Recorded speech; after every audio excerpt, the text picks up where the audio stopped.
Very fortunate to be joined this morning by Spencer Snyder, who is one of our fantastic Breaking Points contributors and whose videos regularly blow up on our channel. Great to see you, Spencer. Good to see you, man. Great to be here. So you were in Manhattan. You spoke to Luigi Mangione, made his first court appearance there since his original arraignment. And there were a bunch of Luigi supporters and sort of like anti-healthcare industry protesters who were there waiting to get inside the courtroom and also outside the courtroom. You were able to speak to some of them. We're going to play a little bit, but why don't you go ahead and set up what we're about to watch here? Yeah, you know, I went to the rally for Luigi Mangione outside the Manhattan Criminal Court on Saturday just to talk to some people and see what motivated them to come out. So I just prepared a few of their statements and their general sentiments. All right, let's go ahead and listen to that. Free Luigi! I spent thousands of dollars out of pocket in healthcare expenses in the past year. I have good healthcare. I have Anthem Gold PPO.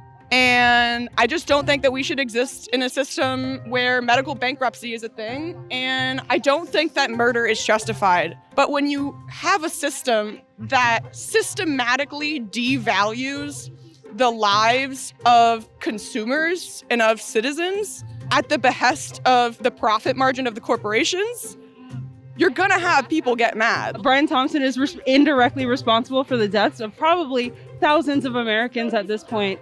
1,000 Americans. Yeah. It's a lot. And so I think free Luigi means free healthcare. It means free our people. It means democracy. I don't think there's one person in this country that hasn't had at least some type of negative experience with healthcare.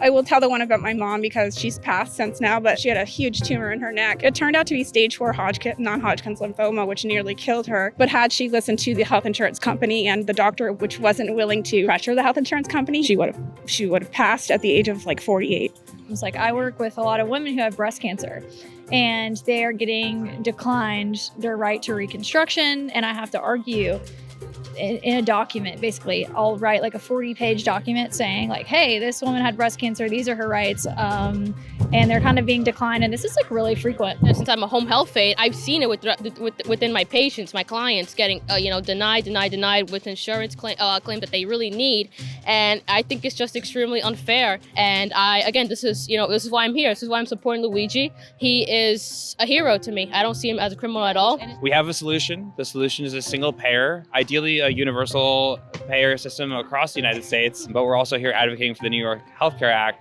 which is a single payer system for New York. So if we can't get it for everybody, then let's at least, prove that it is a viable concept here in New York. I mean, really interesting to hear that. It seemed like there were a lot of ladies there, so I'll let you weigh in on whether there was, in fact, a bit of a gender imbalance here, perhaps owing to the relative attractiveness of this gentleman. But also, what do they think that they could accomplish by coming out and doing this protest and supporting him as he's, facing trial? I mean, as far as what they think is accomplishable just by that, I think, it's up in the air. But I would say, people there are really motivated by a broken healthcare system. People there were angry, they're frustrated. One person said, when I asked her what she thought when she heard the news about Brian Thompson, she said, finally, something is being done. Wow. There were a lot of doctors there, a lot of people who work in healthcare, but also just people who, are angry about the healthcare system. There were some Luigi fans. I mean, everyone's wearing green. Everyone had a lot of Luigi stuff and paraphernalia and hats. One woman had knitted a Free Luigi sweater. But everyone I spoke with was there because they think the healthcare system is criminal. Everyone seemed pretty serious to me. No one told me I'm here because he's hot. Yeah, no, good point. That's very important. So in terms of the social effect of all of this, what struck you in terms of the way that people felt compelled to come out? So they wanted to talk to you. Obviously, we heard a lot about disgust with the overall healthcare system, but how closely are they following the news? And what do you think the political valence of most of the people who were in attendance were? Yeah, that's a good question. The people there they're following the case. They know what's happening.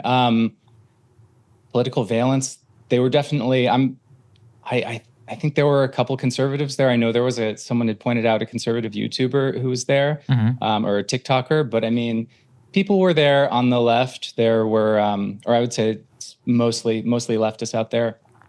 I didn't see any DSA people who I know are DSA, but there were people out there advocating for the New York Health Act, which is something that the DSA has made a project out of. How did they grapple with the sort of moral questions involved here? You know, you got a taste of that in the clips that you shared of someone saying like, well, I don't think murder is wrong, but also this healthcare system is wrong and immoral as well. So how were people sort of balancing the way that they felt and thought about that? You know, I think in my estimation, they see the killing of Brian Thompson as not entirely dissimilar from someone who kills their spouse in self-defense. I mean, there was, I'm sure everyone remembers the Emerson poll asking to what extent people found the murder acceptable. Something like 58% said totally unacceptable. Everyone else was somewhere between somewhat unacceptable and completely acceptable. I mean, that's a lot of people who, it seems to me, think that being a health insurance CEO means you're some kind of criminal. Which is why a lot of people in the crowd, their big goal, when I asked them what they hope for, what they hope the outcome of the trial will be, a lot of people said jury nullification, which if you don't know is basically when the jury says, yeah, he did the crime, he would be guilty, but it's not that simple, so not guilty. Well, I'm really interested. So in terms of the protest and others, as you were talking about, I know you follow the case as well. What are some of the other legal hurdles that Luigi faces now in terms of the procedural and eventually lead up to trial? Yeah, you know, something that his attorneys highlighted is just the complexity of the three cases, because, you know, he's actually facing a trial in Pennsylvania where he was captured. He's facing a trial in New York, and then he's facing a federal trial, which he might be eligible for death. So it's up in the air. I think we have, there is another hearing next month, and I think that's at federal court, and the next New York appearance will be in June, I believe. But I don't think anyone really knows what's going to happen at this point. So these are separate charges that he's facing in state court in Pennsylvania, state court in New York, and federal court as well. I believe so. What is the next that we will see from Luigi? When is his next appearance scheduled to be? And was there anything noteworthy from this particular appearance that people should know about?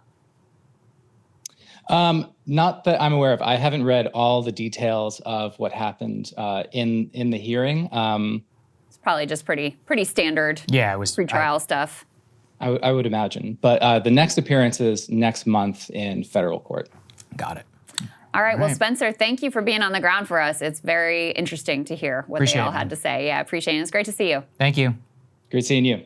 Hey, if you like that video, hit the like button or leave a comment below. It really helps get the show to more people. And if you'd like to get the full show ad-free and in your inbox every morning, you can sign up at breakingpoints.com. That's right. Get the full show, help support the future of independent media at breakingpoints.com.